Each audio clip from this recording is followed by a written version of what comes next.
Sistangu alidungwa kisu ya tumbo, alafu na mtoi wangu naye alidungwa kwa kichwa na ikavurutwa. Her father killing the children and the wife. That's very unusual.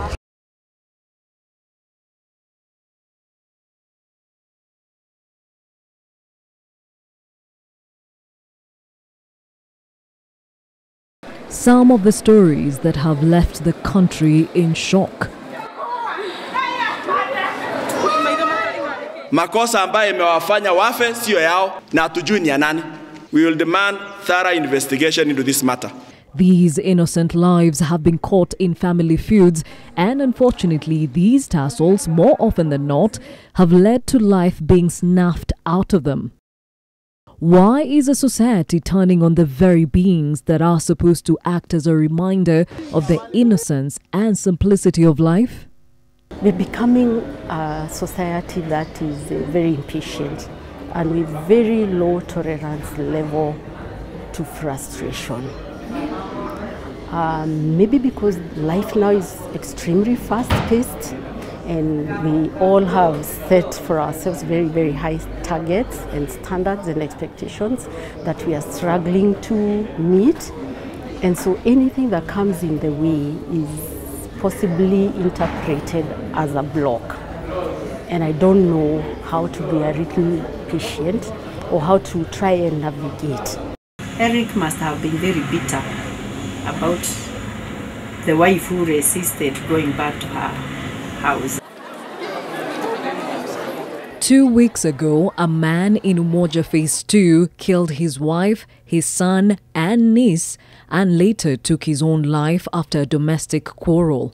It could also be, aspects of where one partner feels extremely helpless and hopeless about what is happening at the family level, where they feel like I no longer can provide for my family. It's not the fact that they don't have money to provide, it's the other things surrounding the fact that I don't have enough money, and so this is working on my self-esteem.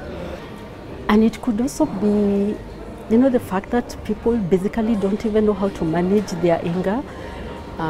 Maybe a small misunderstanding, just because I don't have the capacity to know it's time for me to cut it off. It's time for me to take a break, it's time for me to take a walk. Then before you even know it, then you realize you've hit someone and hit them badly. Atuongeleshani naye, lakini mimi nilikuwa nikienda kwao, hata akikuja kwangu saa zingine labda kama wageni akili ya kujilazimisha, mimi tu nitamsalimia. Lakini sikujua kama anaweza kuwa na kiraji kubwa kama hii ya kunimalizia watoto. A mother lost for words following revelations that an in-law could have had a hand in the killing of her 3 children. The siblings, young adults. So you finished school, you did a career that appears a little more prestigious than the career I did. You probably got a job before me, you get paid more, you get married even earlier than me, and we keep teasing each other and we keep comparing each other. And the more this is done at home, the more it creates hostility amongst the siblings. It is very, very sad when we see a husband killing a wife, killing children in one go or at a one go, and nobody knows what was happening in the home. It's very sad. It is really sad.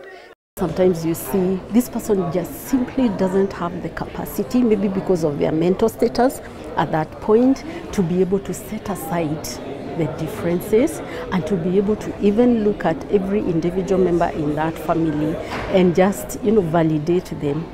They are innocent. They have nothing to do with what we are going through. Kapiga nduru, watu hawakutoka. Nilikuwa nasema ni vita ya bibi na bwana. Kaambia hapana, huyo ni mwizi.